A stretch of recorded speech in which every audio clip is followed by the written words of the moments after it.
Hello, and welcome to the Market Bull Podcast. Please note, topics and stocks discussed in this podcast are not financial or investment advice. Today on the show, I spoke with Peter Krauth, the editor of the silverstockinvestor.com and a prominent silver bull. Peter talked about his history in investing and what drew him to investigate silver to begin with. Peter talked about the emerging use cases for silver and how it has shifted from its traditional uses in currency. He talked about the driving forces for silver, the current supply and demand globally, and what he could see happening to silver in the future. If you enjoy listening to this episode, please make sure to like, subscribe, and review the show. I hope you enjoy listening. So hello, I'm Ben Kostrich, and you're listening to the Market Bull Podcast. Today, I'm joined by Peter Krauth. There's a few titles I can go by, but he's the editor of the silverstockinvestor.com, which covers silver. He's also the co-editor of Evergreen Investing and wrote a very successful book called The Great Silver Bull. It's his first time on the show, and well, you guessed that we're going to be talking in depth about silver. So welcome to the show, Peter. Well, thanks, Ben. Thanks so much for having me. I'm looking forward to it. So if I throw your mind back, you're a big silver bull now, but before you even got into this side of the world and investing and just covering it, what is your story and how did you get involved in silver in particular? So it goes back to, a little over 20 years, actually. I graduated with an MBA in finance. I started working as an investment advisor. And at one point, it's sort of been an early 2000s, say 2004, 2005, started getting interested in gold and silver, saw that they were starting to take off. And I guess what sort of bothered me was that I was going back to the admin people. I was at this investment firm and saying, you have to list this fund that I found interesting that basically held physical silver and gold and some platinum. This is called a Millennium Bullion Fund. And they kind of came back and said, oh no, this is too risky. It was just very much out of the mainstream thinking. And yet physical silver and gold were being held, in this fund where it was the custodian was Canada's largest bank. Just none of it made sense to me. And so I kind of got disenchanted with that. They never changed their minds. I invested in it personally. And then I saw that I ended up actually having an interesting opportunity to start doing research and writing in the investment world. And I thought that's really quite interesting. Let me just sort of give it a shot, which I did. And that kind of snowballed from there. Within about a year or two, I was offered to write a resource-focused investment newsletter. Did that for 10 years. And then actually a lot of that was writing about silver and gold. And then this opportunity came up a couple of years ago, actually a few months into COVID. I was looking to launch my own newsletter, teamed up with Gwen Preston out of Vancouver, who writes her own newsletter called The Resource Maven, or the Maven Letter.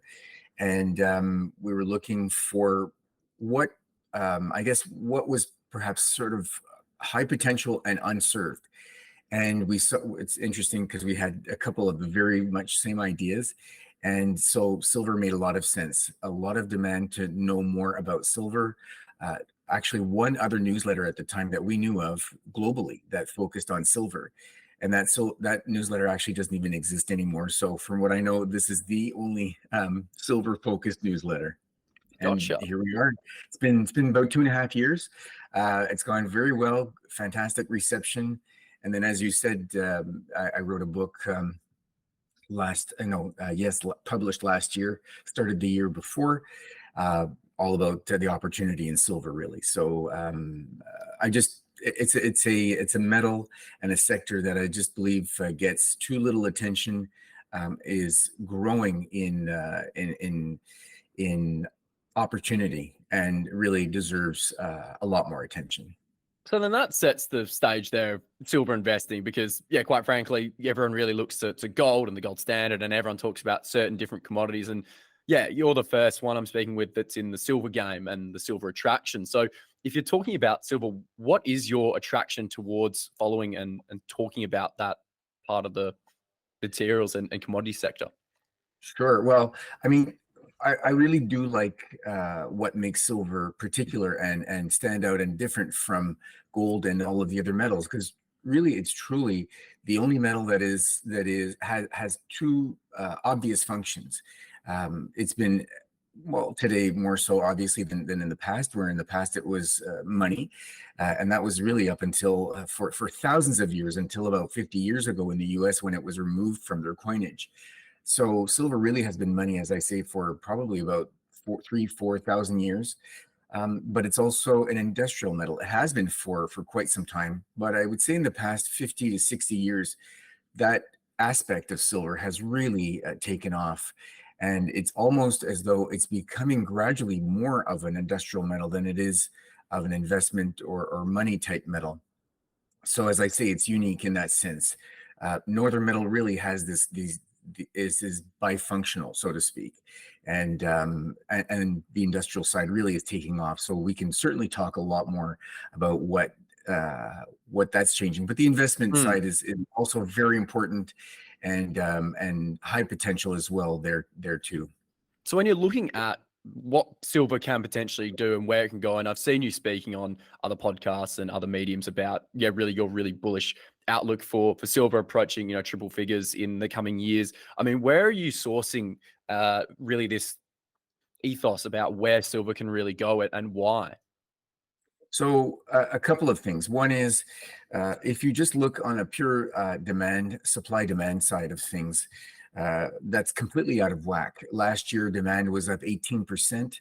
And so to give your viewers and listeners a bit of an idea, 18% growth put the total demand of silver last year to 1.24 billion ounces, whereas supply was a billion ounces, and that's all supply. So silver supply really comes from mine supply and recycling. And as I say, the combined was 1 billion ounces. So it was really a shortfall of 240 million ounces or so. And that grew dramatically. So 2 years ago, in 2021, we had a, a sh- uh, a- the first shortage in about a decade of about 50 million ounces. Last year, we had a shortage of 237 million ounces. And those 2 years of deficit completely just combined, those 2 years combined, completely wiped out the previous 11 years of surplus. So there's been this dramatic shift in demand, as well as, well, supply has really been very much stagnant. Mine supply and recycling have been pretty stagnant. It's an explosion in demand, and it's really come from both the industrial side and from investment. So it's really interesting to see how that's evolved in just the last couple of years. And I mean, we're looking at what silver has done previously because we saw it over the past couple of years. So silver had a, emphatic rise up to just short of 50, and then it fell away again, and now it's in this bounding around this accumulation zone. But I can imagine for you that seeing that rise up maybe would have been positive, but also, if you shoot up that high, there's going to be downside naturally. So what are we seeing evolve within the price of silver over the past sort of handful of years, and have we got any historical evidence to show what might potentially lead on to silver, or again, because it's so different in its uses, are we going to see something completely different into the next 10 to 15 years? Right. So it's interesting, as you mentioned. So silver really has peaked twice at right around $50. The first time was in 1980. What's interesting about that is that was at the end of a decade-long bull market. And then the second time that it peaked was almost at $50. This would have been in April of 2011, 49 and change. And and after that, like gold, it backed off pretty dramatically after the great financial crisis, 2008, 2009. So this was post-crisis, but then it backed off 2012, 2011, sorry, 2012, 2013. And it does certainly very much follow gold in terms of momentum and so on.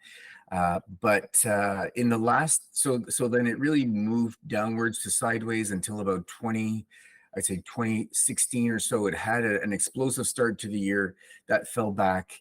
And then really in 2018, 2019, you had this move out. So it was moving sideways, consolidating, I'd say in around the $15, $16 range. And then with COVID, when COVID hit, right about when COVID hit, obviously in the immediate aftermath. Like many assets, it dropped down quickly from about the $16 range to $12. This would have been in March of 2020. And then by August, it was $30. Mm. So that was a 150% rise in a matter of 5 months. Really shows how silver tends to be, which is very much explosive, quiet for longer periods, and then explosive. And then since then, so, you know, because I follow the market so closely, it kind of makes me laugh a little bit sometimes when I see, people say, silver's going nowhere, it doesn't do anything, and then they get bored of it. And when they get bored of it is really when people should be paying the most attention, because it goes through periods of being boring and then become explosive. And in this kind of market, which I believe is a long-term bull market, the explosive tends to be on the positive side. And so again, if you look back at a chart of the last 5 years, it's almost like a clear step up. So it was in the $15-16 range, and then late 2019 or so, started to move higher, exploded higher in 2020, and now we're at this new higher level where it's been moving in sort of the $20 to $30 range. And I believe that once it's done consolidating in this range, we're going to be at a considerably higher level. And I think these higher highs of the last few years, say $30 or so, are going to start to become a new floor in this. And so once we meaningfully break through $30, I believe $30 will start to be that new floor, and then we're going to see higher highs come from there.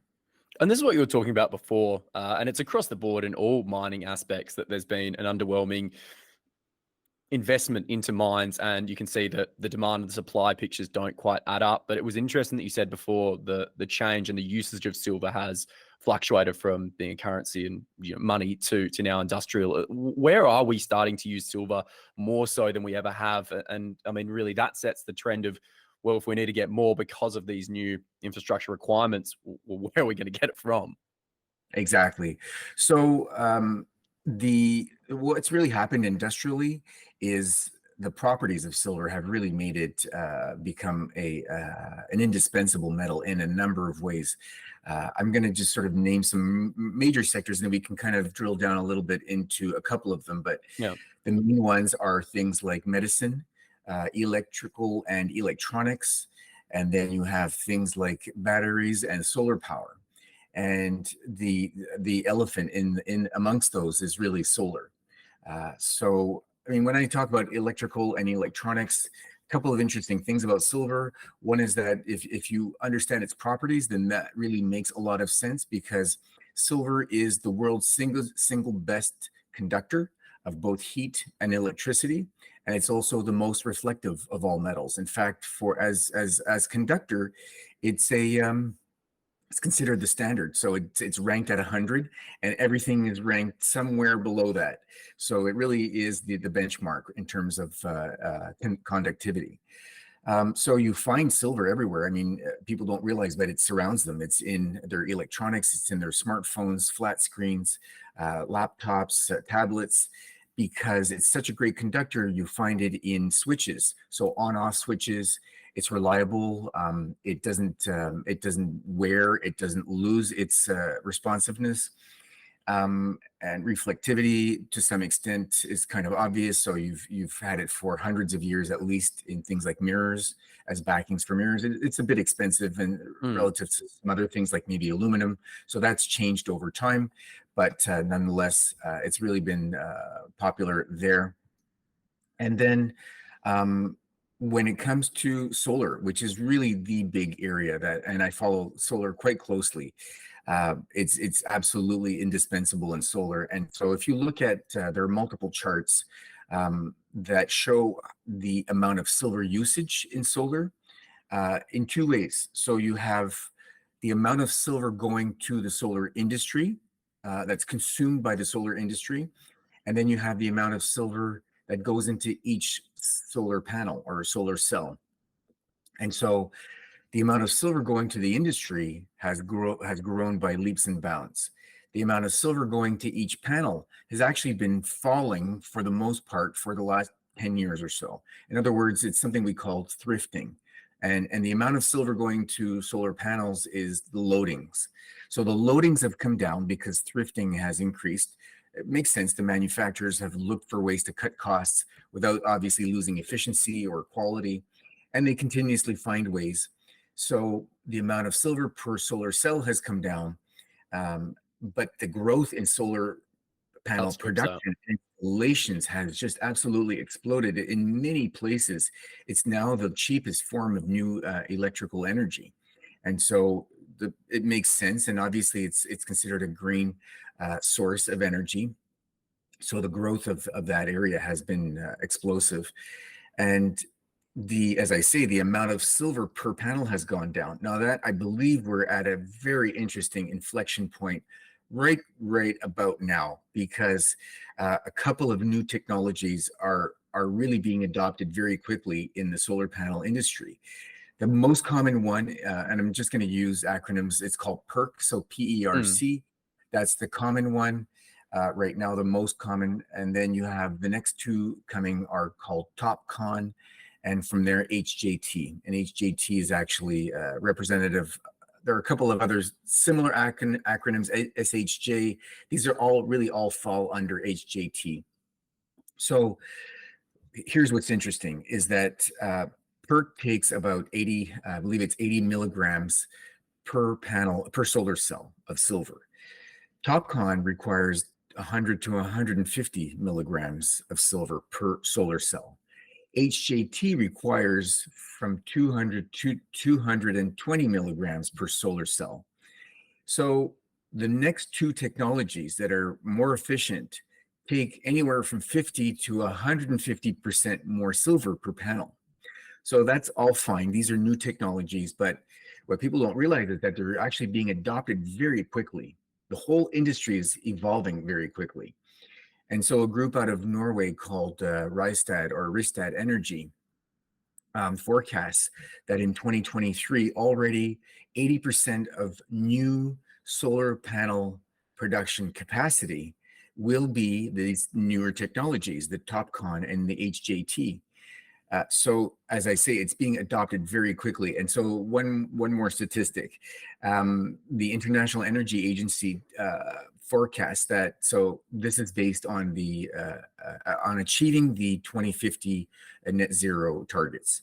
So International Energy Agency tells us that between 2021 and 2030, on our road to achieving those targets, the amount of power from solar panels should be up 7 times the 2021 levels. So if you do the math, that forecasts an annual growth in solar panel installation of 25% per year for like 9 years.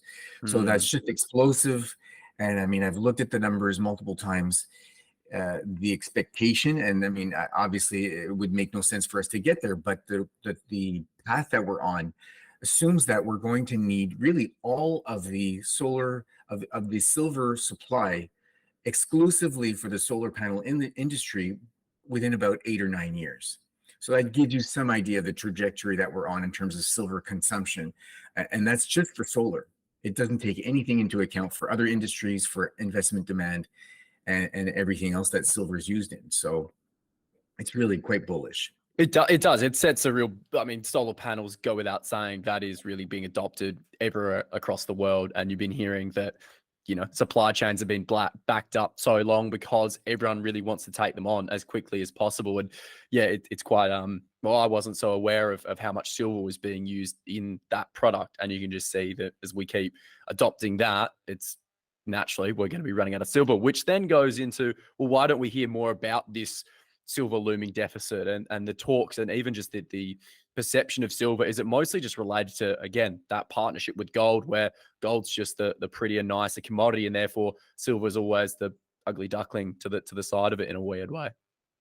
I would say so. I mean, it's the first thing to know is that silver is a much smaller market than gold is, depending on how you measure it. I mean, I talk about that in the book. It's about a tenth in terms of value of silver demand every year. It's about a tenth the size of gold. And gold is king. I mean, there's no question. I'm certainly not going to deny it. It's been the money of kings, the asset of kings for thousands of years. I don't expect that to change. but what it does is it perhaps takes a bit of the shine, so to speak, off of silver, and makes it less interesting, less attractive in some ways, and yet the potential is there, and is leveraged based on what gold does, because history shows us that silver outperforms gold in bull markets. It's happened multiple times, major markets, smaller bull markets. Just to give you some a rough idea, in the 1970s, which was the sort of the last big bull market for precious metals, gold was up 1,400%, silver was up 3,700%. So 37 times in the metal itself. And that says nothing about what some of the silver equities did during that period. I mean, you've got some that were up 10,000%, 30,000%, 50,000%. It's just incredible what can happen when you get into these bull markets and they mature. So, as I say, the potential for silver really is dramatic. And I think perhaps, it's a bit the underdog metal, obviously, as being sort of second to gold. But I think what people don't realize too is the one of the reasons that silver tends to outperform gold so well is because it serves similar functions, protecting against inflation, money, etc. It's so much cheaper on a per ounce basis. What happens is people pay attention to gold. Ultimately, as bull markets mature and gold does really well, and gold starts to move up, and let's say gold, for example, right now is close to say $2,000 US. Eventually, I mean, I personally think gold is going to at least 5,000, probably even higher. But let's say gold goes to 2,500 or $3,000. I think that's going to make a lot of people wake up, pay attention to gold. And when they see that and they say, oh my goodness, I've sort of missed that bull market, I've missed the boat on that. What are my other options? And at that point, silver may be $35, $40, and they'll say, well, silver's way cheaper on a per ounce basis. I can get for the same money, I can get say 80 times or 50 times the amount of silver. I'm just going to buy some silver. And so this kind of comes a little bit later in these bull moves. And so that's how you see it's this whole FOMO thing, fear of missing out. And so that perpetuates sort of this buying. And then you see these explosive moves, and silver really tends to just explode, as I say, later in these bull runs. And it just has tremendous potential, and it's proven itself to be that way multiple times, and if you examine past bull markets. And when you're covering this and exploring silver and researching silver, are you seeing any more investment starting to come into it, and development of mines, and what's happening underlying? Because hearing the top line that we're in a deficit, and hasn't really been covered everywhere because everyone's been waiting for gold to break out, and there's plenty of other topics that people are talking about, not so much silver. But what is happening underlying in the sector, in companies exploring, or hedge funds or investors getting back into the commodity potentially? So people getting back into it, I think we have yet to see that happen. But what's interesting is the fundamental side, the demand supply side. So we talked a little bit about demand. What I do want to mention too is, again, to give your listeners some idea, get a grasp on the enormity of it. Demand was up, like I say, last year demand was 1.24 billion ounces. Supply, this is mine supply plus recycling, was a total of 1 billion ounces. That's so demand was up 18%. That was a shortage of almost 20% in the market. Industrial demand, which covers many things, was up 5%. Solar panels alone last year were up 28% over the prior year. Jewelry was up 29%. Silverware was up 80%, and investment demand was up 22%, set a new all-time record. 330 million ounces in a 1.24 billion ounce market went to investment alone last year. So that's the demand side. When you look at the supply side, recycling, not too much has happened. What really tends to happen in recycling is when prices move up and stay up in a significant way, you start to see silver come out of, hiding, so to speak, people who have scrap silver, maybe old silverware, old jewelry, things they don't like. Then they start bringing that to buyers, recyclers, and so you see recycling volumes tend to go up a little bit in that environment. The price has to move first, but when you look at mine supply, it's really quite discouraging from that aspect, which helps the price potential. So mine supply peaked in about 2016. Believe it or not, with demand up, I just find it incredible that demand was up 18% last year for silver, and yet mine supply was down 1%. It's just crazy. So you would think that, and with prices now in this new higher range for the last sort of 3 years, you would think that a lot more supply, a lot more effort to bring silver to the market would happen, but it simply has not happened. We see charts of annual new silver supply that are dropping. I have these bar charts that show each year. Now that might change this year. It might change next year because a couple of larger mines have actually started and reached commercial production. I just think that the incremental amount of silver coming to market versus this surging demand is going to make barely a dent in the supply. And you mentioned it before in terms of spending. There's been virtually no spending. We've seen capex in the gold and silver markets just absolutely drop in the last sort of 8 to 10 years. It's ticked up a little bit in the last year. That's probably because silver prices have moved up a little bit. But the three largest silver supplying countries are Mexico, Peru, and China. By different means, the numbers out of China are not considered that reliable. So if you look at charts of silver supply coming out of Mexico and Peru, they've actually been dropping. So these are the two largest silver supplying nations have seen their output drop in the last 5-6 years. It's just crazy. And a really interesting aspect of silver mining or silver from mining is that silver is a byproduct for the most part. So primary silver mining really produces only about, I think it's 27% of the mine supply every year. The other 70 or so percent of silver that comes from mining is actually coming from mining primarily other metals: gold, copper, lead, and zinc.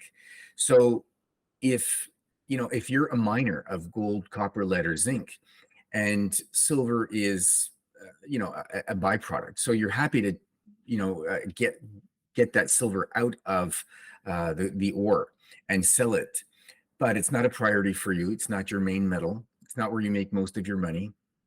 So if the silver price moves up to say $30 and holds that level, that makes it quite attractive, quite profitable. And yet with 70% of silver coming from mining other metals, those miners could almost care less what the price of silver is. They're just happy to take whatever price they get for it. So they're not motivated to try to produce more silver.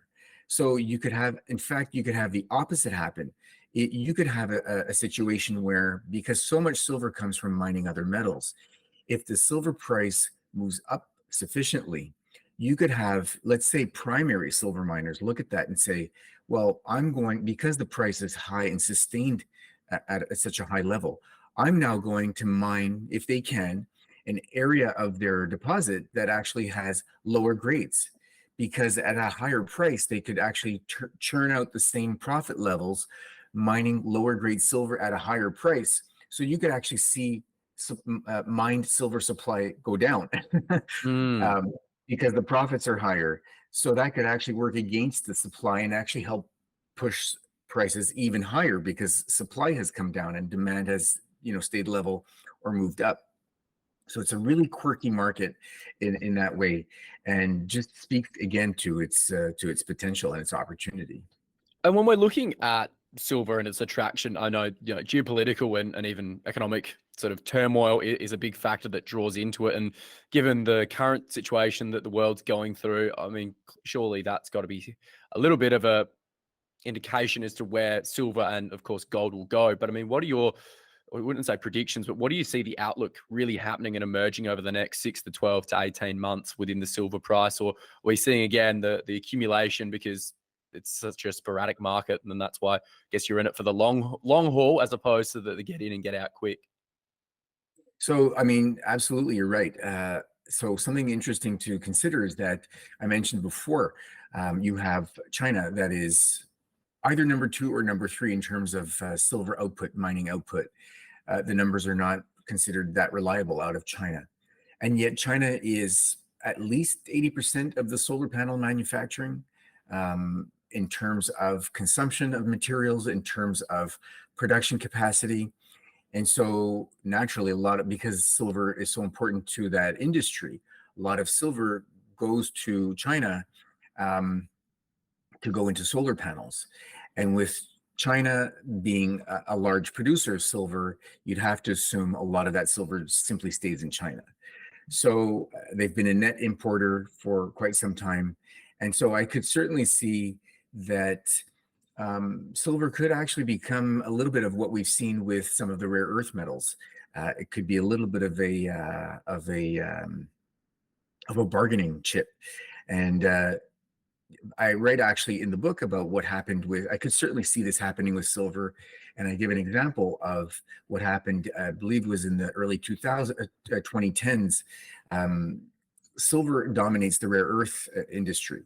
And at one point, rare earth started to become more important to electronics and high tech and so on, military applications.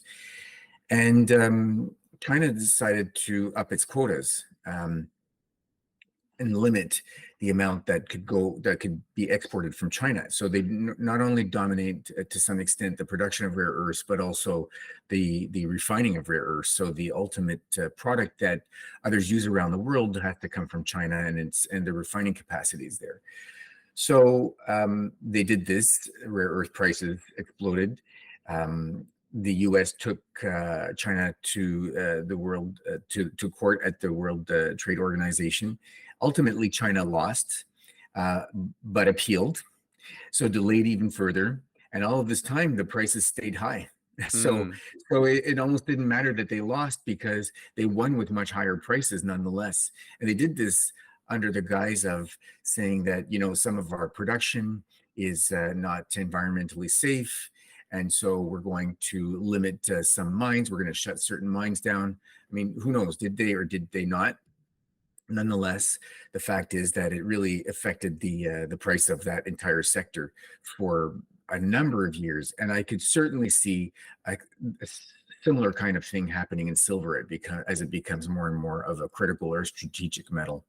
Well, we saw that happen with lithium, the spodumene price earlier in the Exactly. year, and seeing that was in a way manipulated to a certain level so that certain parties had the best interest. But then naturally, as markets do, that changed, and now we're seeing that accelerate again. But naturally, you're a wealth of information in the silver, and you're covering it all the time. But for listeners and viewers that want to learn more naturally about silver and get in contact with yourself, where can they go and what information can they attain?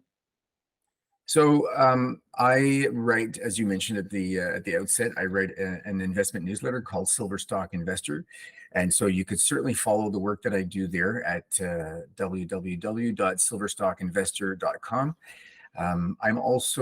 I've written this book called The Great Silver Bull. I published that last year, and I've got to say I'm happy to get the kind of feedback that I've gotten out of it, because I meant this purposely to be a kind of reference guide or guidebook in terms of what the opportunity is in why in silver, and then how to go about investing in it and what makes the market move, and ultimately even how and when you'd want to sell your silver and your silver investments. Because I'm not one of these who believes that you need to own silver and you need to just buy and hold for the rest of your life. Mm.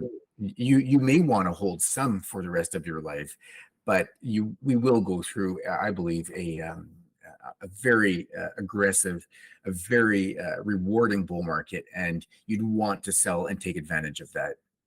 So I explain all of that in the book, and you can find that book easily. As I say, it's called The Great Silver Bull. It's available on Amazon. It's also available as an audiobook and in a Kindle version, so people can really easily have access to that.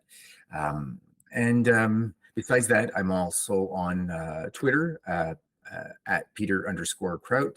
That's Krauth. I'm on LinkedIn at Peter Krauth. So you have all these ways. I'm on YouTube at The Resource Maven, where we put out every week or so, we put out a video that covers some sort of small aspect of investing. In my case, I do have obviously a focus very much on silver. And so these are just different ways that you can follow the work that I do. Yeah, well, when I reached out to you, it's naturally because you're out there, you're talking about silver. And I think, as you've talked about today, silver is setting itself up for quite an exciting period, given its history. And we can say markets, they tend to repeat themselves in cycles and the ways that price moves, but eventually things need to break out to new highs, and we're sort of edging into that territory, at least in the coming years. So thank you, Peter, for taking the time to speak with me on the show, and I look forward to having you back in the future to see what's been evolving within the silver market and the new updates as well. Well, it's been a pleasure, Ben. I really appreciate your time, and I hope your audience enjoys this and takes away something from it. I guess maybe just remember that the potential in silver really is enormous. It's one of these markets that is proven to outperform gold. It has amazing potential. I believe, as you said, it's going to triple digit. I talk about that in the book, and I even give multiple ways that or measures, I guess, that I've taken into account, looked at prior bull markets, made projections, with of course some assumptions, to get to my target of ultimately $300 in silver. And I know that sounds kind of crazy when we're at about $20 or $22, but I do believe absolutely, if you look at how it's behaved in prior bull markets and based on other assets and relative to other assets, it absolutely can reach that kind of level. Yeah. No, there we go. Heard it from the Silver Bull, and I will be having you back. So thank you again so much, Peter. It's been my pleasure. Thanks so much, Ben. Thanks for listening to the Market Bull podcast. If you enjoyed it, please make sure to like and subscribe. You can follow the Market Bull on our socials at Twitter and LinkedIn by searching The Market Bull. You can also subscribe to our newsletter on the website by visiting www.themarketbull.com.au.